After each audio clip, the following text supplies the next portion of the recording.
Bible is a prophetic book అండి. ఇది ప్రవచన గ్రంథం బైబిల్ అంటే.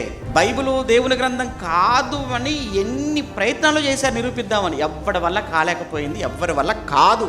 మళ్ళీ చెప్తున్నాను, బైబిల్ దేవుని గ్రంథం కాదని నిరూపించడానికి నాకు తెలిసి ప్రపంచంలో ఏ గ్రంథం మీద చెయ్యనని పరిశోధనలు అన్ని జరిగాయి బైబిల్ పైన. కానీ ఆఖరికి వచ్చేటప్పటికి ఏంటంటే, నో ఇది దేవుని గ్రంథం అని నిరూపించడం మా వల్ల అవ్వటం లేదు అని ఎవరన్న మాటలు తెలుసా? 10th క్లాస్ 10 సార్లు ఫెయిల్ అయినోడుగా చెప్పిన మాటలు, ఉన్మాదంతో ఊగిపోయేవాడుగా చెప్పింది, పెద్ద పెద్ద స్కాలర్ చెప్పిన చెప్తున్నాను, సైంటిస్టులు చెప్పిన విషయాలు చెప్తున్నాను. అందులో ఒక వ్యక్తి గురించి చాలాసార్లు నేను చెప్తుంటాను ప్రసంగాల్లో, విలియం మిచెల్ రామ్సే అని. కంప్లీట్గా ఎథీస్ట్, ఆయన కంప్లీట్గా నాస్తికుడు. బైబిల్ తప్పని నిరూపించాలని చాలా ప్రయత్నం చేశాడు. నేను నిరూపిస్తాను చూడు అని బయలుదేరాడు.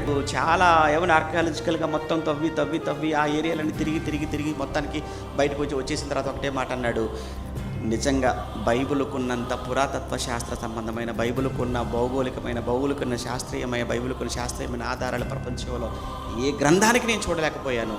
బైబిల్ ఈజ్ నిజంగా wonderful and it's a God's book అని చెప్పి, ఇక నేను నా నాస్తికత్వాన్ని విడిచిపెట్టేస్తున్నాను, నేను ఆస్తికుడిగా మారిపోయి క్రీస్తుకు దాసుడైపోతున్నాను అని చెప్పి, క్రీస్తుకు శిష్యుడైపోయి ఎన్నో పుస్తకాలు రాశాడు ఆయన.